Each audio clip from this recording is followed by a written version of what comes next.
What's up, everybody? Core Use Bloody History.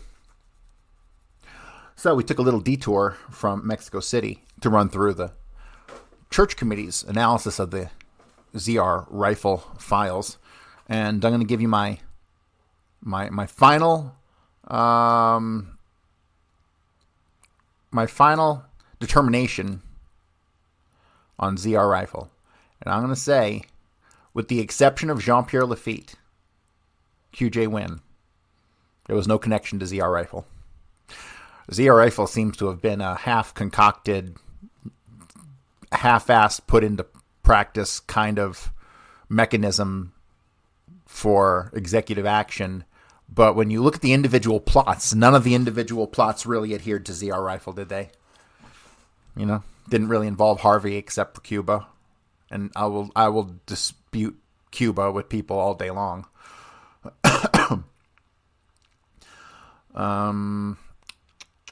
But today, we're going to get back to Mexico City.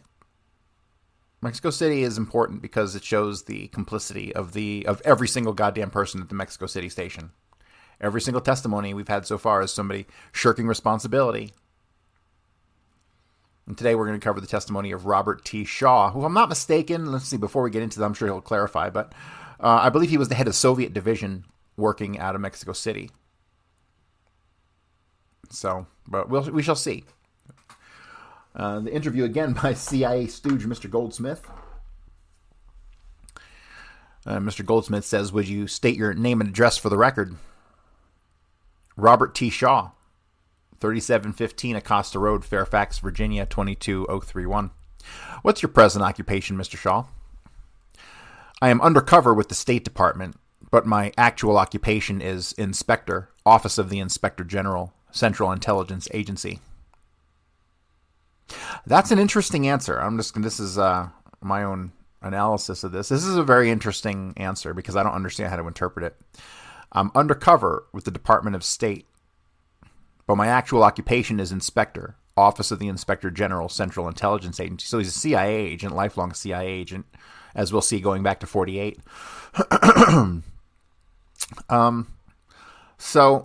But he's undercover with the State Department, meaning is he working in the State Department and they don't know he's with the CIA? Was he sheep-dipped to go to the State Department?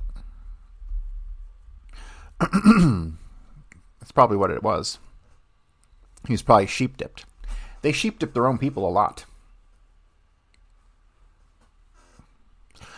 Mr. Shaw, I handed you earlier a copy of a letter from Acting Director of the Central Intelligence Agency, Mr. Carlucci, to the chairman of this committee. It corresponds to JFK Exhibit 94 in the committee's hearing record. Have you had a chance to read that letter? I just read it now. Do you understand it? I understand it. I'd also like to hand you the committee's rules and resolutions and ask at this time that you read number 4 to yourself. I read it over. Do you understand it? I understand it. Do you understand you have a right to counsel? Yes. Do you waive the right to counsel? I do not need counsel. Do you understand that under the committee rules that you have a right to receive a copy of the statement you are going to give us at this deposition? I should hope so, to check it for accuracy. However, by virtue of the arrangement that the committee has worked out with the Central... Okay, we're going to skip this paragraph because he just talks about how he doesn't have to get a copy, blah, blah, blah. We've already done that like 6 times. For the record, I would like to say that the committee's mandate is to investigate the assassination of the president. The scope of the mandate includes who killed the president and was there a conspiracy. We are also required to evaluate the performance of the investigative agencies, specifically the FBI and CIA, and to evaluate the work of the Warren Commission. Do you understand that as well? Yes. Prior to coming here today, have you discussed with what your testimony is going to be with any CIA employee? I have not, except to tell them that I was going to tell the truth when I got over here. In terms of discussing the substance of your testimony, none whatever. Have you discussed with any CIA employee, past or present, who either has been interviewed by the committee or has given a statement under oath to the committee, what questions were asked of him or her? I have not. Are you here today voluntarily without subpoena? Yes. Mr. Shaw, how long have you been working under State Department cover? Since approximately the date I came on board, because I was promptly sent to the Department of State for training. That would be March of 1948. Would your State Department file, if reviewed by a member of this committee, indicate that you were actually a CIA employee? I have no idea. You do not understand how the cover arrangement would work between the agency and the Department of State? I've never had anything to do with the setting up of such cover. It would well be that there might be some sort of an indicator or flag or something in that file that would indicate to a person who knew the ropes that I was not bona fide. Would there be any personnel file on you at the CIA? Yes. As a matter of procedure, in terms of how you get paid, do you get paid by the Department of State? No, I'm under, at the present time, nominal state cover. I actually, as far as the Department of State is concerned, resigned over there in 1973, I believe. At the present time, I am paid by the agency. When you were working undercover, were you being paid by the state at the time? Yes, I was. Are you familiar at all with the literature that has been generated by the assassination of the president and work done by the Warren Commission? Very little. I just noticed that the Green Book there a minute ago. I have never read that thing. Book 5, for the record, of the Senate Committee Report. I've seen copies of the Warren Commission report in various places around the government, but I never read it. When you were working with the State Department in other than a nominal capacity, what was your title? My last title was Special Assistant to the Ambassador and First Secretary of Embassy, Honduras. Did you ever work as consular officer? Yes, I did. When you worked as a consular officer, were you required to fulfill both responsibilities as consular officer and as CIA employee? To a certain extent. For example, I have never issued a visa. I've issued a passport for another consular officer who accepted the application, and I would be on the road in northwestern Mexico and issued the passport to the American citizen concerned. I've done a modicum of what we call protection and welfare work. This would usually involve being again on the road, stopping in, for example, in a prison to see if there was an American citizen there, to find out what the story was, why he was there, how long he was being treated, and that sort of thing, and relay that information to the consular when I got back. Then we have a huge paragraph from lines 8 to 22, all redacted.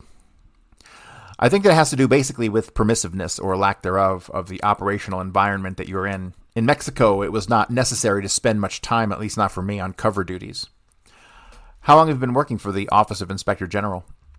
Since August of 1976. Did you have any responsibility in the writing of the CIA Inspector General report pertaining to the CIA's handling of the investigation of the Kennedy assassination? None whatsoever. Has anyone ever interviewed you before pertaining to the Mexico City station as far as it pertained to Oswald? Yes. It was about that time of 76. Somebody interviewed me in the CIA headquarters building, and I think it was a Senate committee, but I'm not sure. They had some files. Did you give your testimony under oath at the time? No, not that I remember. Did any CIA person ever interview you concerning Lee Harvey Oswald's activities in Mexico City and the operation of the Mexico City station? I would have to qualify that. We discussed the subject, of course, in Mexico City at the time of the assassination or immediately after the assassination, but I cannot recall that I was ever called in anywhere and asked for my account of what transpired after the assassination. Headquarters never asked you to come in and give a description, for example, of Oswald's activities to your knowledge in Mexico City in 1963. No, I would not have known anything about Oswald's activities anyway. Are you familiar with the photograph that was taken in 63 that was reportedly linked to Oswald and which subsequently turned out not to be a picture of Oswald? I'm familiar with the photograph that was identified by people at the station in Mexico City as possibly being an American-appearing person. I do not know that it was ever considered to be Oswald. I think, if I remember correctly, that they were doing... Mr. Goldsmith says, we'll get into that. My question is, did anybody from headquarters ever ask you about that particular photograph or the circumstances surrounding it? Negative. Did anybody from headquarters ever ask you to give a statement or report as to the manner in which the surveillance operation in Mexico City were undertaken in 1963? No. Where were you serving in 1963? From about the middle of April, I was serving in Mexico City in our station. How long did you stay in Mexico City? I stayed there until September of 66. Who was the chief of station in Mexico City? Winston Scott. Would you give us your assessment of his competence? Competence. It is difficult because I was not looking from on high. He was a brilliant man. He was reputed to have a doctorate in mathematics. He had an uncanny ability to remember numbers, and he carried in his head the file numbers of what we called P files in Mexico City. P stood, I think, for personality. P number usually was 4 digits or so, maybe 5 digits. And he carried all these numbers in his head, and he could mark something for such and such a file in black ink. He always wrote in black ink, putting down the number. He had a very good memory for numbers. Wynn and I were very friendly. We were not close. We were not on the same level at all. I considered him to be, from my standpoint, a competent, effective chief of station. What type of file-keeping system did he have in effect? Without asking you to describe it in detail, by that my question is directed towards his thoroughness and comprehensiveness. I would say that he probably had one of the most, complete file systems in being in the agency. I think that my personal opinion is that he went overboard, and we had so much stuff back in our files, it was hard to believe the amount of paper we had in there. His tendency was not to rely on cross-indexing. If you had a document, this piece of paper means something to you, and you want to keep it, and it had 15 names on it. He was quite capable of setting up 15 files for the same piece of paper, and we had a tremendous file room. I often wondered if we needed that much paper. It was very thorough. I'm not a technician as far as managing files, but I do know that the people who worked in the file room were kept very, very busy.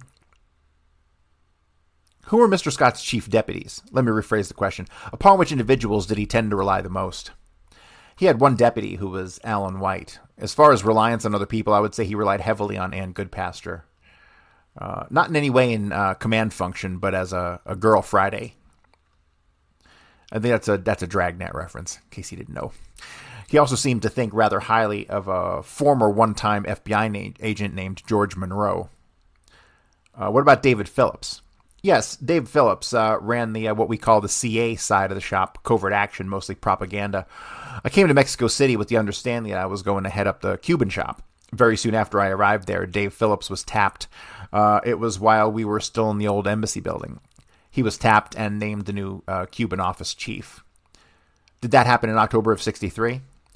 I don't know. I do not remember, but it was not too long after I was there, and I was asked, I think by Dave, I don't remember if I had any objections to continuing to serve in Cuba. I liked Dave. I respected him. I did not feel that I was being hurt career-wise, to step back, and I was very interested in Cuban operations, so I did willingly, let us say, relinquish command, if you want to, of Cuban ops, and I served Dave as one more officer. Later on, after Dave left, a year or two later, I once again took over the Cuban ops group. You were in charge of the Cuban operations at the beginning, then Phillips took it over at some point, and then after Phillips left, you went back to that position. Is that right? That is right. Our review of agency records indicates that Phillips would have assumed that position on October of '63. Would that have been consistent with your recollection? My recollection would have been, had you not told me this based on your review of the files, that it took place earlier than October. But I do not know. I really do not know. All right, so let's analyze this here for a second. October of 1963. Dave Phillips first comes as the head of Cuban operations in Mexico City. And I was mistaken. Mr. Shaw did not work Soviet operations. He worked Cuban operations under Mr. Shaw. So, in relation to, we'll have to go and double check what David Atlee Phillips was doing prior to October of '63. If he was, I'm pretty sure he was in Mexico City. We'll have to double check this. I know we've already gone over this, but we'll have to double check that. But remember, if you know me, you know what I'm getting at already.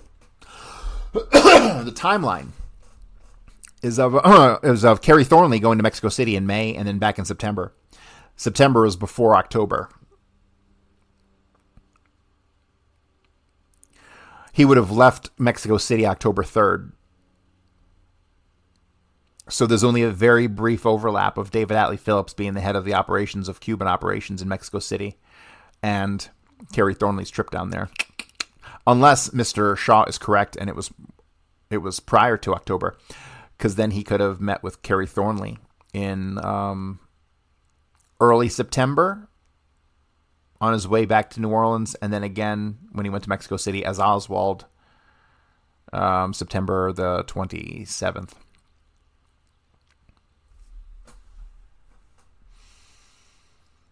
Mr. Goldsmith then says, my questions are going to be confined, unless I indicate the contrary, to the period up to the end of 63. So from the time you arrived in Mexico City until the end of 63, prior to the time that Mr. Phillips assumed the position of the Cuban operations chief. Chief would be the word, and you had those responsibilities. What did those responsibilities include?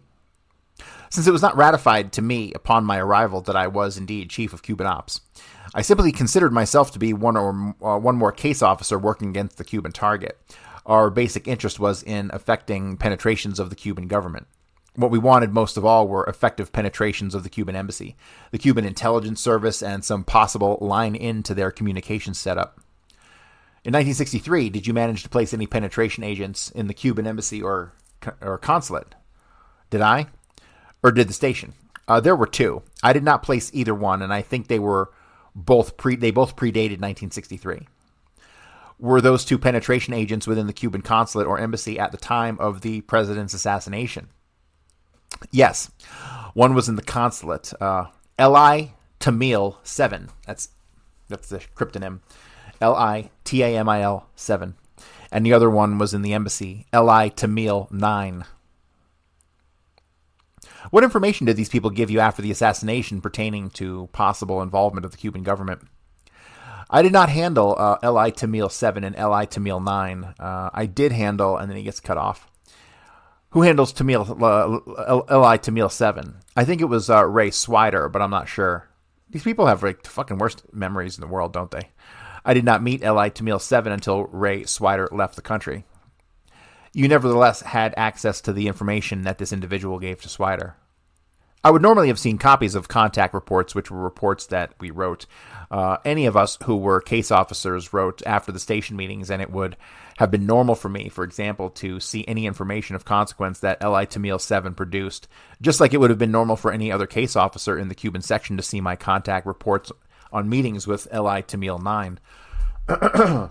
In light of that, do you know what information L.I. Tamil 7 gave concerning the Cuban government's reaction to the death of the president? I do not recall, and I do not recall the specifics of anything. You may have something in your files with my name on it. I do not know what L.I. Tamil 9 produced. I do have the recollection of the sense of a feeling. Wait a minute. Is that a real sentence? Did I just read that?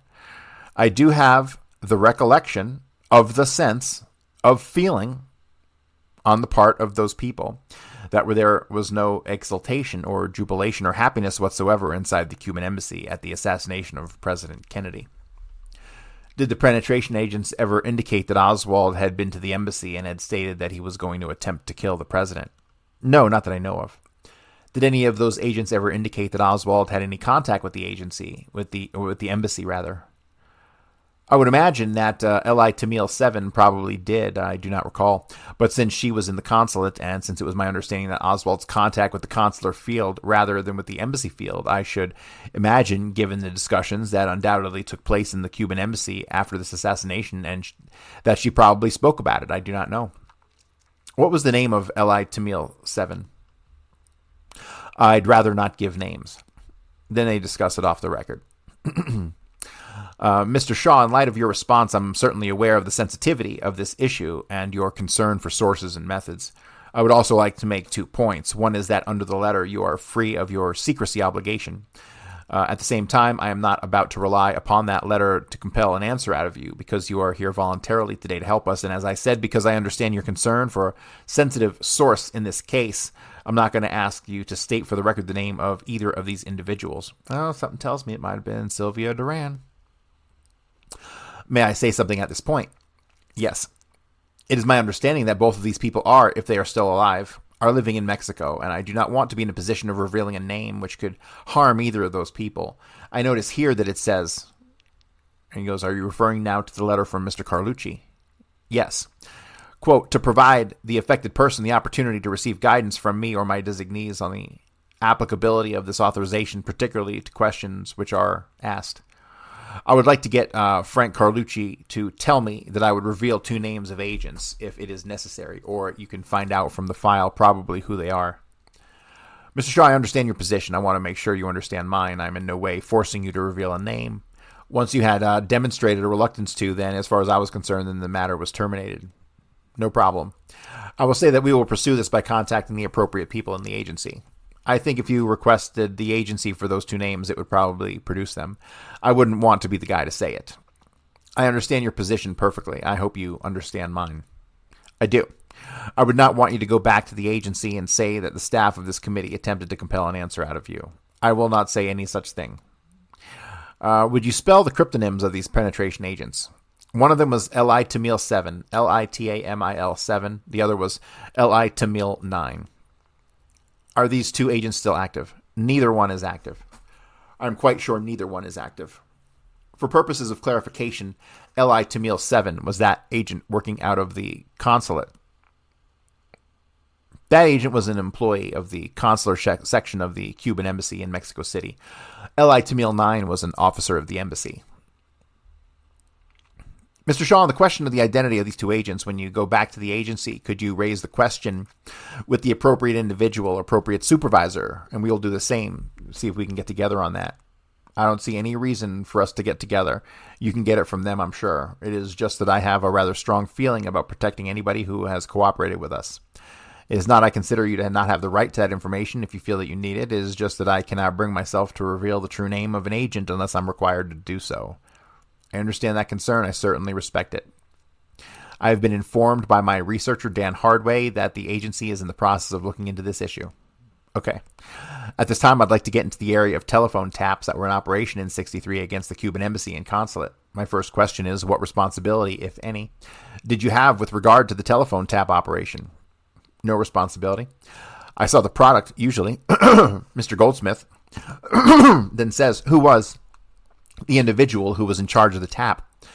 I do not know whose responsibility it was. I rather suspect that it may have been Ann Goodpaster's, but I do not know for sure. I do not remember.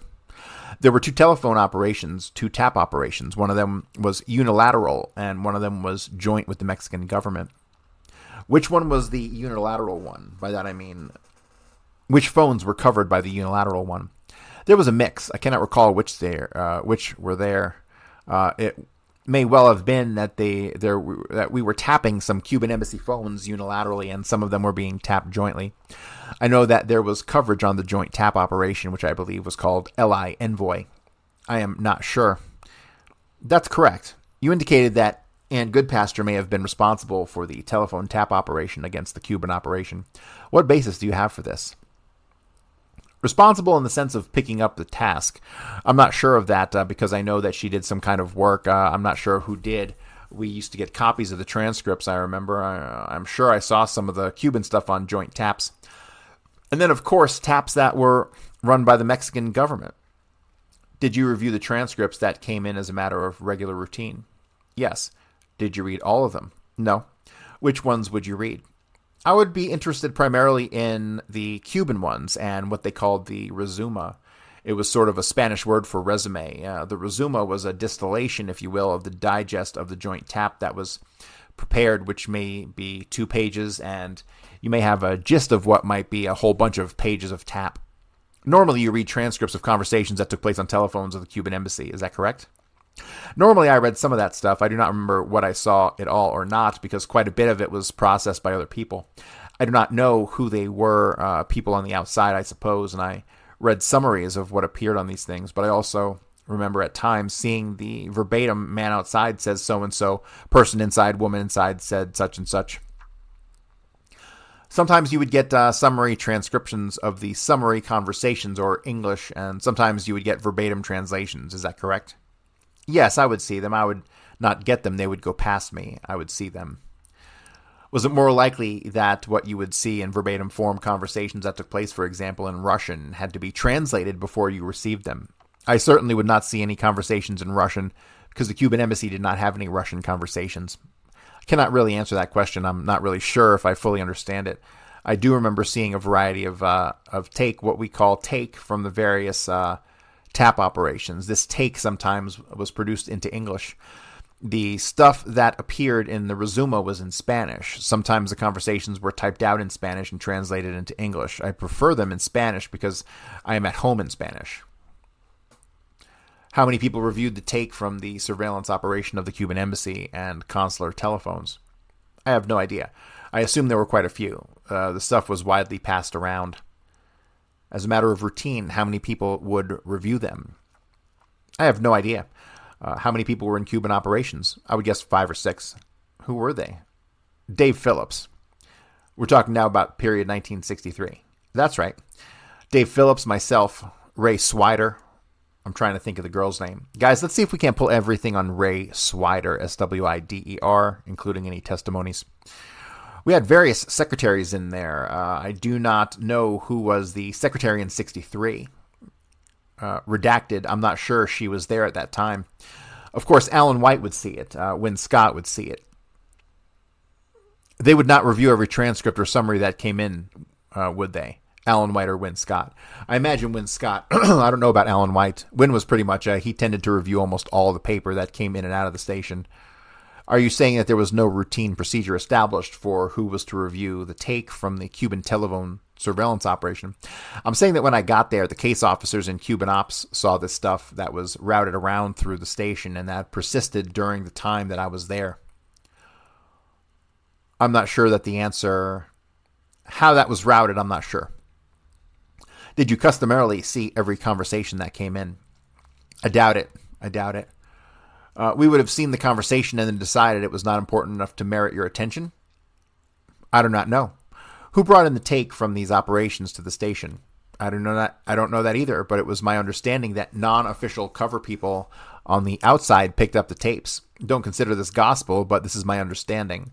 Picked up tapes from the various listening posts, some of which had been processed by people in the listening posts, some of which had not, but they in turn either processed those tapes or took them to people to continue the processing in case they had a foreign language in them or something, and then turned them over to the station. Somebody went out over from the station probably with a little attaché case or something and picked up the takes again. It is my understanding that the person primarily involved in that was Ann Goodpasture, but I do not know for sure. Who was the first person that the transcripts would go to upon their arrival at the embassy? I rather suspect Wynne Scott, because I remember great numbers of those white pages that came across our desk had P numbers written on them in black ink by Wynne Scott. Do you know how many lines were being tapped at the Cuban consulate and embassy? I do not know. You reviewed the transcripts and summaries of these conversations for 2 years, and you have no idea how many lines were tapped? No, this was 15 years ago. I can give you a guess. Sure, a best guess would be helpful.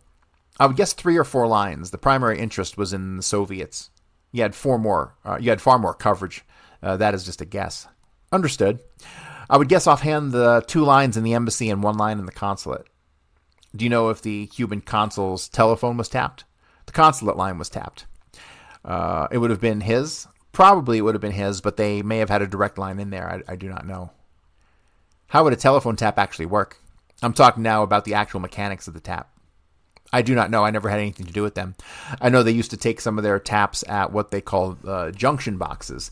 These would be the boxes out in the street where the lines came in to be fed into this central. I would rather suspect that the joint operations were mostly done at the central, since the Mexican government simply could have issued orders. You will tap such and such a phone. My question is oriented towards the following. Once a tap has been placed on a line, would that mean that all calls, ingoing or outgoing on that phone, would be picked up so long as the tap is in effect? So long as the tap is in effect, yes. Whether those would appear in the transcripts is another matter. If it was like a wrong number or somebody saying pick up 3 rolls and bring them home for lunch, probably it would not appear on the transcript. Who would make that decision? Whoever transcribed the tapes. How much time would pass from the moment that a call came in until the transcription passed across your desk? I cannot answer your question with any precision. There was a system in the embassy whereby if you had a fast-breaking situation or something like that, you could, I'm sure, would like to get the transcripts of such and such a line fast, and that information would be processed and funneled back into the embassy or into the station on a priority basis.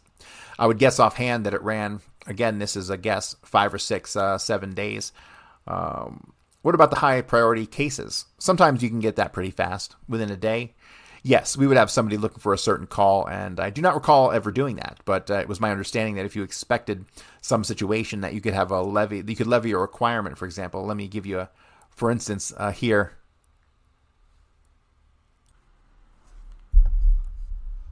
Let us suppose that someone in the station was going to make a recruitment pitch to a Soviet officer. It would have been possible for the station to have organized things so that there was a live body and not just a machine hanging over phone calls coming into the Soviet embassy in case the guy called up and said, "Let me tell you the discussion I just had," or something like that. This would be a little far-fetched because a Soviet would not be likely to handle it by phone. But in a case where you're looking for something fast-breaking to protect yourself, being on top of the situation, it would not apply much to Mexico. But if you had a revolutionary situation breaking out someplace, surely there is a possibility of getting information very quickly off any given line. Would the transcripts be reviewed by you in chronological order? I got them in batches, and I would review them just in the order in which they came. I might have shuffled them in chronological order, yes. Quite often they came in 4 or 5 or 6 pages stapled together. Would they tend to come in chronological order? So you read a transcript from the 15th before the 16th? Generally, yes, right. What happened to the transcript after they were reviewed by you?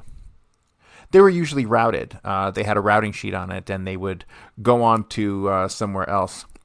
Where they went, I do not know.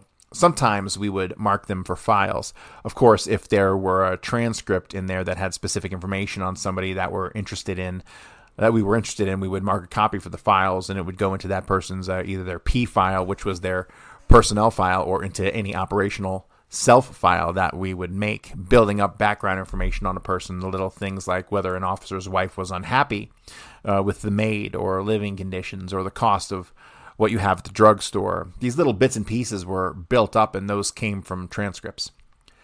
Would these transcripts eventually get sent to headquarters? I do not know. I will say that it was unlikely that Win Scott ever threw anything away. It was somewhere, probably in the file room. What about tapes? What would happen with the tapes after a conversation had been transcribed? Again, you're getting into an area where I never had any personal experience. It's my understanding that tapes were erased or reused, and they were used over and over again. Otherwise, we would have ended up with a room full of tapes, and there would be really no reason to keep them. Now, I would also assume that if there was something important on a tape that they might have held it. I do not know. I do not recall ever saying, "Hold that tape for me." The transcript usually sufficed as the record. Do you know if at the time of the assassination that the station had a tape recording of Lee Harvey Oswald's voice? No, I do not know if they did. I think they did not. It was my understanding that what they had was a transcript of some guy calling again. This is my understanding. I believe he was calling the Soviet embassy from the Cuban embassy, or the Cubans called the Soviet embassy. I'm not sure. But as far as having the tape with Oswald's voice on it, I seriously doubt it. I got to screenshot that. You know why? Because that is super duper important. He's asking if they had a recording of Oswald. And he's saying, no, they had some guy calling, but I doubt they ever had Oswald. So he's saying it's not Oswald, is ultimately what this paragraph is indicating here. They discuss something off the record. Mr. Goldsmith then says, "I'd like to show you now what was marked here as CIA number 197, and for purposes of the record and for your information, the agency has provided us with its documents. Each page has been assigned a number. The reason it has been assigned a number is so that the agency can make sure that everything given to the committee is returned. For reference purposes, we simply use those numbers for a witness when we're going through this pile of materials. Now I'd like you to take a look at CIA number 197, the second paragraph. Okay. The second paragraph indicates that the station is unable to compare the voices, and the first tape was erased prior to the receipt of the second call. Yes.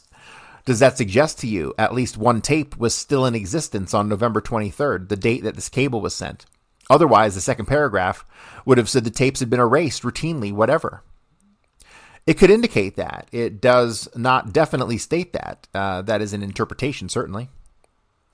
Does that refresh your memory as to whether or not there was a taping system? I do not have anything in writing. This did not refresh my memory at all. This probably would have been considered. Was this after the assassination? Yes. No, I don't think it necessarily indicates, but I'm surprised that it does not say that they were both destroyed or both erased. Please take a look at CIA number 208, and read paragraph number 4. Yes, according to paragraph number 4, it indicates that it seems a voice comparison of some kind was made. Yes, or it could well be that this guy, Fineglass, and Mr. Goldsmith then says, Mr. Tarasov. And Shaw then says, remembered the poor Russian of the first tape and the poor Russian of the second tape, and figured that it was the same guy. How long were tapes normally retained prior to being erased? I have no idea. It would seem to me that if you had a very productive tape, you probably would not keep it very long once you transcribed it. I would like you to read the CS comment on CIA 239. I've read it. According to that, it indicates that the normal time lag would be 2 weeks. In other words, the tapes would normally be retained for a 2-week period.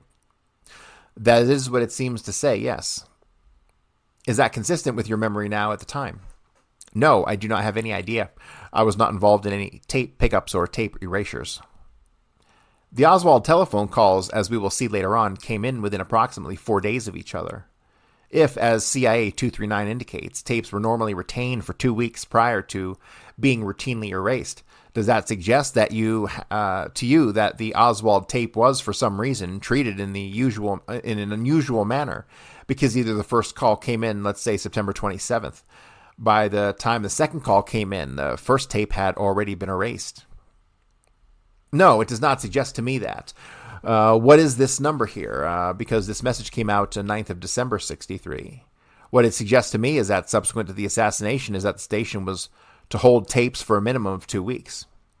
Please read that into the record, what 239 says. CS comment, station to erase routine tapes, Soviet embassy, keeping normal 2-week lag. Does that suggest to you that the normal lag would not be 2 weeks? This was not addressed to me. I understand that. There's no reason for me to read this any more than there is reason for you to read that. The words stand by themselves. That is right, and you've just given an interpretation of those words, suggesting that the meaning is prospective in intent.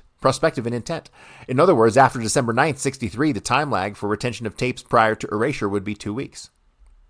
Yes, I think it could be. It could read that. Yes, I do not know what went on between Wynn and the station as far as periods for keeping these, but I think what you're trying to do is lead me into a situation of pointing out that the station was remiss in destroying tapes, and I do not believe that is the case. I would like to indicate to you, and also for the record, as Mr. Goldsmith, that what I'm trying to do here is to go over questions that are raised by the documents, and the committee has no predisposition one way or another to reach any particular conclusions. The truth is that unless these questions are asked of you, both the agency and the committee will be criticized by people in the future who review these documents and say, why were these questions not asked of you? I can understand why you are asking the questions. I am simply not in the position to tell you from memory or anything else what was the normal station procedure in regards to retention of tapes, although, as I did indicate earlier, that the tapes were routinely erased and used over again. As far as the time lag, you know as much about it, and probably more than I do by now. What responsibility, if any, did you have with regard to the photo surveillance operation against the Cuban embassy and consulate? I had no responsibility for that operation until after I reassumed the Cuban ops section, which would have been the day Phillips left for Mexico, probably a year or two down the road. I do know, however, that the operation, there was a Cuban photo or a photo operation against the Cuban embassy. I do not remember why, but I think that observation was not active in the period when Oswald was in Mexico. If I remember correctly, the man, to the best of my knowledge, who handled that, who was actually inside the inside case officer, if you will, was the little guy who was snapping the pictures, a fellow by the name of Robert Zambarnardi. Hold on a fucking second. Zambarnadi. Zambarnadi. Robert Zambarnadi. And I believe he is retired and living in Mexico. I do not know. Who was the station officer responsible for running the photo surveillance operation against the Cubans? As far as I know it was Robert Zambarnardi, who was the technical director of the station. He was a technically qualified man. There was nobody overseeing him? I do not believe so. Maybe Dave was. I do not know. We used to get batches of pictures. One of the things that I would do with the agent that I mentioned earlier was that I handled was I'd take batches of these pictures to him and sit down with him and say, "Did you ever see this guy?" or "Who was that guy?" And he'd say, "That's a courier," or "That's a new officer just arrived," or "I don't know who this guy was, but he came in and talked and so and that sort of thing. We used to try to identify people with those pictures. How many photo bases were there taking pictures of the Cuban consulate and embassy? To the best of my knowledge, there was only one photo base. At times, the consulate was not covered and the embassy was. If I might draw you a picture, this would be the block, the compound block. The Cuban embassy was a big block up here, and there was a little gatehouse down here. I do not remember whether it was in or out. This was a consulate on the corner. People who would want to get visas would routinely appear here, and they would send them down the street, and they would go into the consulate. Sometimes they knew they were going there, and sometimes they came in here and asked for a cab, take me to the Cuban consulate, and they would probably be delivered here. This is a block, a city block. The house from which the photographs were taken is over here on this corner. The photographs were taken long distance down here and here. This was not always covered. This was considered more important because it was routine. Either there was a lot of routine visa stuff here. Later on, subsequent, gosh, it must have been a year later, I do not remember just when, we developed a system, or somebody up here in the States who developed a system whereby the camera would be triggered automatically. That is movement, sort of like a photoelectric cell or something. Movement up here in the picture that the camera was to cover would cause a series of photos to be taken, maybe 4 or 5, zap, zap, zap, something like that. But I believe that at the time, Oswald was in Mexico City.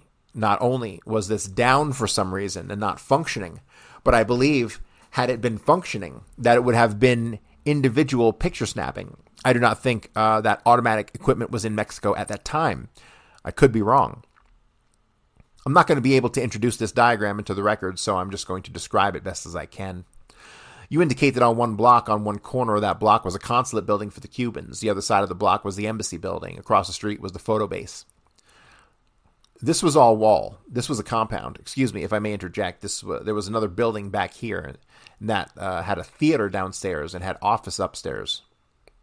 Was that within the compound also? Yes. 3 buildings within the Cuban compound? Yes. The photo base was located across the street. If it was closer to the consulate than it was to the entrance of the embassy. That's correct. From this diagram that you drew, it would seem that the location of the camera was closer to the consulate than it was to the embassy entrance. Yet you also indicated that most of the people of interest would have been entering the embassy, not the consulate. That is correct. Was not the placement of that camera in an inappropriate position?